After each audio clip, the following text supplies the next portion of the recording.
Bonjour et bienvenue dans cette vidéo sur la présentation de l'univers. Nous allons évoquer l'année de lumière.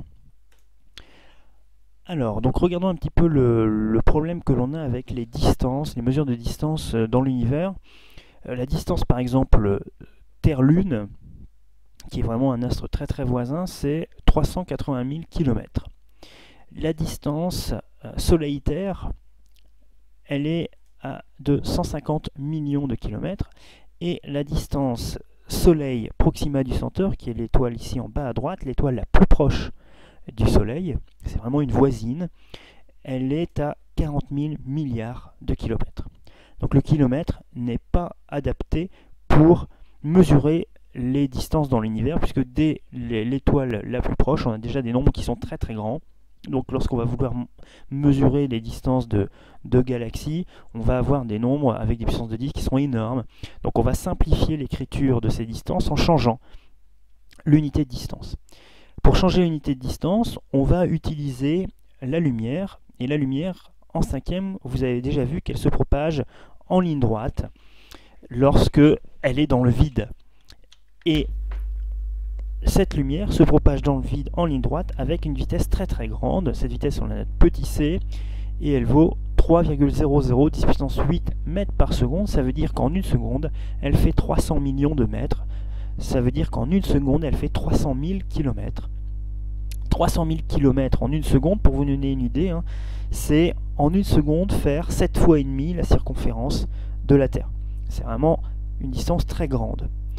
Mais pour s'assurer d'avoir une échelle de distance bien grande, on ne va pas prendre la distance que fait la lumière en une seconde, mais on va prendre la distance qu'elle fait en une année. C'est ce qu'on appelle l'année de lumière ou année-lumière.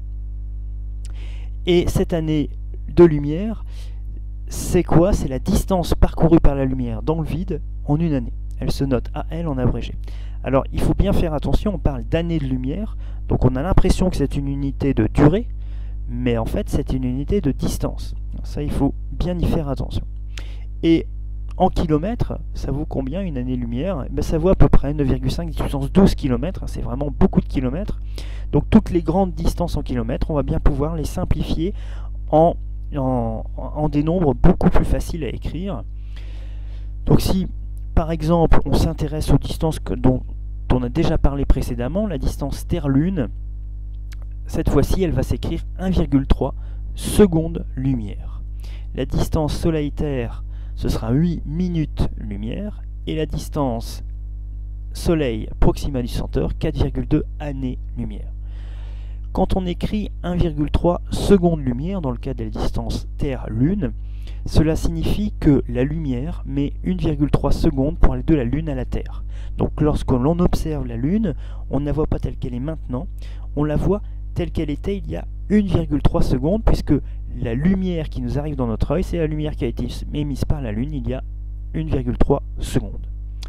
Même chose lorsqu'on observe le Soleil, la lumière qui arrive sur la Terre pour observer le Soleil, mais c'est la lumière qui a été émise par le Soleil il y a 8 minutes. Donc on ne voit pas le Soleil tel qu'il est maintenant, on le voit le Soleil tel qu'il était il y a 8 minutes. Et lorsqu'on observe Proxima du Centaure, la lumière mettant 4,2 années pour nous parvenir de cette étoile, lorsqu'on l'observe, on observe la lumière qui a été émise il y a 4,2 ans par cette étoile. Donc on voit l'étoile telle qu'elle y était il y a 4,2 années. Alors pour des astres qui sont beaucoup plus lointains, donc par exemple ici la galaxie d'Andromède, qui est en fait une galaxie très très voisine de la nôtre, hein, c'est la galaxie spirale la plus proche de la nôtre. Cette galaxie, elle est déjà à 2,5 millions d'années-lumière. 2,5 millions d'années-lumière, ça signifie que la lumière a mis 2,5 millions d'années pour nous parvenir. Donc la lumière qui a servi à prendre cette photo, c'est la lumière qui a été émise par la galaxie il y a 2,5 millions d'années. Donc on ne voit pas la galaxie telle qu'elle est maintenant, on la voit telle qu'elle était il y a 2,5 millions d'années. Et donc plus on s'intéresse à des astres qui sont loin, plus on les voit tels qu'ils étaient il y a longtemps. On dit que voir loin, c'est voir dans le passé.